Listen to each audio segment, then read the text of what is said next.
আসলে আমাদের যে ঐক্য আমরা তৈরি করেছিলাম 5 আগস্ট এবং তার আগে, সেই ঐক্য কিন্তু ভেঙে পড়েছে। ভেঙে পড়ার কারণেই কিন্তু অনেক সমস্যা আমাদের কাছে মনে হচ্ছে যে বিশাল সংকট তৈরি করছে। কিন্তু ঐক্য যদি থাকতো তাহলে এই সমস্যাগুলো আসলে আমাদের কাছে কিছুই মনে হতো না। ভারত তো এখন যা করছে এ তো বিভিন্ন সময় করেছে, এবং ভারতের চরিত্র এটা যে বাংলাদেশকে নিয়ে নানান ধরনের ষড়যন্ত্র তৈরি করা। সেটা 71-এর পর থেকে ভারত বাংলাদেশকে নিয়ন্ত্রণে রাখার জন্য যা করার তাই করেছে।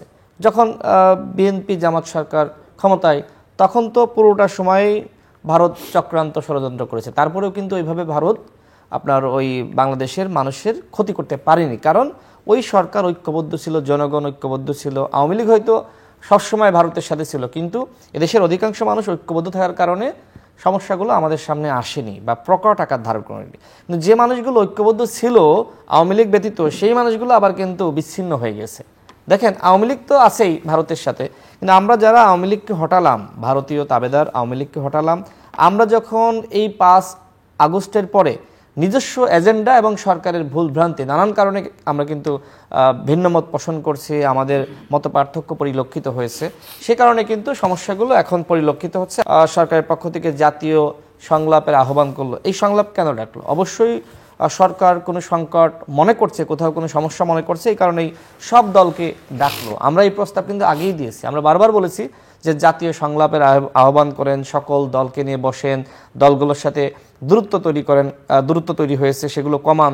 কিন্তু সরকার সে বিষয়ে খুব বেশি মনোযোগ দেয়নি। যখন ভারত একের পর এক কোন দিক থেকে কী ষড়যন্ত্র করছে সরকার কিন্তু বুঝতে পারছে না। সে কারণে এখন কিন্তু বাধ্য হয়ে এই জাতীয় সংলাপের আয়োজন করেছে। দেখেন, এই যে আওয়ামী লীগের পতন হয়েছে, এই আওয়ামী লীগের পতনে যতটা না আওয়ামী লীগ অসন্তুষ্ট, তার থেকে কিন্তু ভারত বেশি অখুশি। কারণ 15 বছরে যে সংসারটা ভারত আওয়ামী লীগের মাধ্যমে সাজিয়েছিল এই বাংলাদেশকে নিয়ন্ত্রণ করার জন্য, সেটি কিন্তু ভেঙে পড়েছে, তছনছ হয়ে গেছে। হাসিনাকে আওয়ামী লীগের হাসিনাকে ভারত এতটাই ভালোবাসতো, দেখেন, যে কোনো ধরনের নিয়ম কানুন না মেনে তাকে কিন্তু ভারতে আশ্রয় দিয়েছে।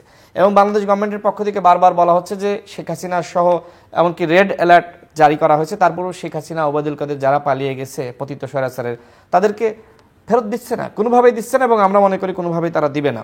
এই যে আমাদের আগরতলায় এবং কলকাতায়, সেখানে বাংলাদেশের যে উপ হাই কমিশন, সেখানে হামলা হলো, আমাদের প্রধান উপদেষ্টার কুশ পুত্তলিকা দাহ করা হলো এবং জাতীয় পতাকা পুড়িয়ে ফেলা হলো। সেখানে তো 2-1 মারাও যেতে পারতো, তখন কি হতো?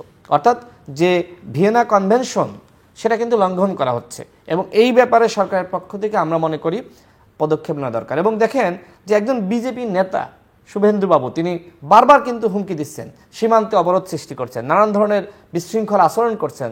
তার বিষয়ে কিন্তু নরেন্দ্র মোদী সরকারের কোনো পদক্ষেপ নাই। তার মানে এখন যা হচ্ছে এটা মূলত ওই বিজেপি সরকারের সিদ্ধান্ত বলে আমরা মনে করি। বাংলাদেশে যে ইসকন বা হিন্দুদের বিভিন্ন সময় আমরা দাবি দেওয়া দেখছি যে এই সরকারের আমলে, আওয়ামী লীগের আমলে তো এত মুভমেন্ট দেখি নাই। ইসকন মুভমেন্ট করছে, হিন্দু সম্প্রদায় মুভমেন্ট করছে, কেন, কি কারণে? যেহেতু বাংলাদেশের অধিকাংশ মানুষ ভারতের ফাঁদে পা দিচ্ছে না, বা আওয়ামী লীগও মাঠে নামতে পারছে না, যে কারণে বাংলাদেশের যারা সংখ্যালঘু হিন্দু সম্প্রদায় রয়েছে তাদেরকে নানান বেশে কিন্তু আওয়ামী লীগ বা ভারত নামানোর চেষ্টা করা হচ্ছে। এবং এই যে ইসকনের মধ্যে বলেন, হিন্দু সম্প্রদায়ের প্রোগ্রাম বলেন, সেখানে কিন্তু আমরা যতদূর তথ্য পেয়েছি সেখানে অধিকাংশই কিন্তু আওয়ামী লীগের নেতাকর্মীরা সেখানে নামে। তো সরকারকে আমরা বারবার সতর্ক করেছি যে এই বিষয়গুলোতে আপনাদের সতর্ক থাকতে হবে। আমরা সরকারকে বলেছিলাম যে আগামী 6 মাস আইন করেন, কোনো মুভমেন্ট হবে না। পলিটিক্যাল পার্টিগুলো তাদের দলীয় এজেন্ডা নিয়ে প্রোগ্রাম করবে, কিন্তু পলিটিক্যাল পার্টির বাইরে কোনো সাধারণ মুভমেন্ট, সাধারণ শিক্ষার্থীরা বলেন বা আপনার সাধারণ মানুষ বলেন, তারা কোনো মুভমেন্ট করতে পারবে না। একের পর এক দাবি দেওয়া। আওয়ামী লীগের 15 বছর তো আমরা এই দাবি দেওয়া দেখি নাই। আমরা দেখি নাই যে আসলে আওয়ামী লীগের 15 বছরে পেশাজীবীরা নেমেছে, সরকারি কর্মকর্তারা নেমেছে, কিন্তু এখন সরকারি কর্মকর্তারা তাদের নানান দাবিতে নামছে। এই যে শিক্ষার্থীরা বিভিন্ন দাবিতে আন্দোলন করছে, দাবিটা কি? তারা বলছে যে আমাদের এই দাবি সেই দাবি। হ্যাঁ, কি দাবি আমরা কেউ স্পষ্টভাবে জানি না। নানান ইস্যু আওয়ামী লীগ কিন্তু তৈরি করছে। তো এই ইস্যুগুলো আসলে আমাদেরকে মধ্যে যে আসলে বিভেদ বা আমরা বিচ্ছিন্ন হয়ে গিয়েছি, আমাদের জাতীয় ঐক্যমত আমরা তৈরি করতে পারিনি, এই সুযোগেই কিন্তু এইগুলো ঘটছে। তো সেই জায়গায় আমরা সরকারকে স্পষ্টভাবে বলেছি যে আসলেই যদি এগুলো মোকাবেলা করতে চান, তাহলে সবার অংশীদারিত্বের সরকার দরকার, জাতীয় ঐক্যমতের সরকার দরকার। শুধুমাত্র বিপ্লবে যারা সামনে ছিল, 15 বছর ধরে যারা সংগ্রাম করলো, তাদের অংশীদারিত্ব এই সরকারে মোটেও নাই। একদমই নাই। আমরা 2018 সালে কোটা সংস্কার আন্দোলন করেছি, এরপর থেকে আমরা 24 সালে আমাদের সভাপতি নুরুল হক নূর গ্রেপ্তার হয়েছে, আমার বাসায় অভিযান চালানো হয়েছে, আমরা দলগুলোকে সমন্বয় করার জন্য চেষ্টা করেছি। গণ অধিকার পরিষদের কোনো প্রতিনিধিকে এই সরকারে রাখা হয়নি, বিএনপির কোনো প্রতিনিধি এই সরকারে নাই, জামাত ইসলামের কোনো প্রতিনিধি নাই, আইনজীবীরা রাজনৈতিক দলের প্রতিনিধি নাই, কোনো রাজনৈতিক দলের প্রতিনিধি নাই, এমনকি যারা বিপ্লবে সরাসরি অংশ নিয়েছে রাজনৈতিক দলের বাইরে তারাও তো এখানে নাই। এই সরকারে যারা রয়েছে অধিকাংশই আসলে বিপ্লবী চরিত্র ধারণ করে না। আর যারা বিপ্লবের পরে সরকারে যারা থাকে তারা যদি আসলে দুঃসাহসী না হয়, বিপ্লবী না হয়, তাহলে ভারতের মতন এই সরকারকে মোকাবেলা করা, আমরা তো এই মুহূর্তে লড়াই করছি শুধুমাত্র আওয়ামী লীগের বিরুদ্ধে না, আমাদের যে মূল লড়াই সেটি হলো ভারতের আগ্রাসন আধিপত্যবাদের বিরুদ্ধে। সুতরাং সেই লড়াইয়ে একটি অবিপ্লবী চরিত্র যারা বিপ্লবে অংশ নেয়নি তাদের মাধ্যমে মোকাবেলা করা কোনোভাবেই সম্ভব বলে আমি বিশ্বাস করি না।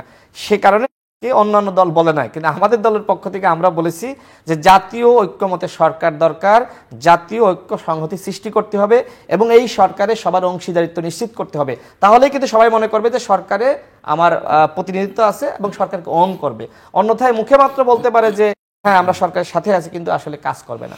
সরকার প্রোগ্রাম ডাকুক, একটা প্রোগ্রাম ডাকুক, সংহতি সমাবেশ ডাকুক, আমি দেখতে চাই কোন দল কতটুকু মানুষ সেখানে জোরে করবে। আমি মনে করি না যে কেউ যাবে এখন, মুখে হয়তো বলবে আপনার সাথে আছি, কিন্তু আসলে সরকারকে খুব বেশি সহযোগিতা করার মতন এখন কারোর মানসিকতা নাই। মিস্টার আশরাফুদ্দিন বকুল, আপনি কতখানি একমত যে জাতীয় ঐক্য নেই, জাতীয় সরকারের সঙ্গে রাজনৈতিক দলগুলোর দূরত্ব অনেকখানি ভেঙে পড়েছে, জাতীয় ঐক্যটাও ভেঙে পড়েছে এবং এক ধরনের লেজে গোবরে অবস্থা বা হজবরল অবস্থা?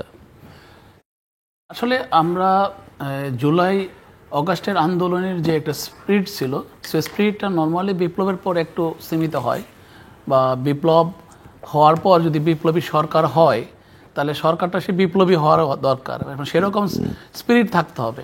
কিন্তু আমরা আসলে সেটা পাচ্ছি না। আমরা যারা দায়িত্ব নিয়েছেন এখন, ধরেন ওনাদের যদি সেই স্পিরিট থাকতো তাহলে আমি মনে করি 3 মাস কেন, ম্যাক্সিমাম 6 মাস লাগতে পারে। একটা জিনিস আমি বারবারই বলি যে আমার যদি ভালো থাকে, আমি যদি আমার যে ক্যাপাবিলিটি থাকে, তাহলে আমার স্পিড অবশ্যই ভালো থাকবে। আমি অতি স্বল্প সময় সেটাকে সংকুচিত করে নিয়ে আসবো, আমি সমস্ত কিছু সমাধান করে। কিন্তু আমি যদি এটাকে সময় নেই 6 মাসের জায়গা 2 বছর, তাহলে দেখা গেল যে অবশ্যই আমার নিজেরই স্পিডের সমস্যা, আমার নিজেরই বোঝার সমস্যা, নিজেরই সেটাকে সংশোধনের সময়ের সমস্যা আছে, যে আমি তাড়াতাড়ি করতে পারছি না। আমি ইজিলি যেটা বলতে চাচ্ছি যে এই সরকারের উচিত নিজেকে সংশোধিত করে নিজের যেসব জায়গায় সমস্যা আছে, যে যার জন্য সরকারের সমস্যা হচ্ছে বা দেরি হচ্ছে, সেটাকে সংশোধিত করে নিয়ে আসা। দ্বিতীয়ত আরেকটা জিনিস হলো যে আমাদের এই যে স্পিরিট আছে, বিপ্লবের যে স্পিরিট আছে, ওটা আমাদের কেন বা কমে যাচ্ছে বা কেন কমলো, হয়তোবা মানুষ যে আশা করেছিল সে আশানুরূপ সেই রেজাল্ট পাচ্ছে না। যদি রেজাল্টটা পেয়ে যেত, ধরেন আমি মনে করি আমরা তো এর আগেও আমরা অন্তর্বর্তী সরকার দেখেছি বা তত্ত্বাবধায়ক সরকার দেখেছি, আমরা দেখেছি 3 মাসের ভিতরে কতটুকু অ্যাকশন হয়েছে বা কতটুকু শাস্তিযোগ্য বা অপরাধের যে মানুষগুলিকে অ্যারেস্ট করেছে, এরকম আমরা দেখেছি। কিন্তু এই সরকার আমরা কি দেখলাম, বিশেষ করে প্রায় 100 জনের মতো বেশি মন্ত্রী, এমপি বা যারা অপরাধী তাদেরকে রক্ষণাবেক্ষণ করে, তাদেরকে স্বাগত করে জানিয়ে তাদেরকে একটা নির্দিষ্ট স্থানে রক্ষণ করে তারপর তাদেরকে গোপনে পালিয়ে যেতে সহযোগিতা করেছে।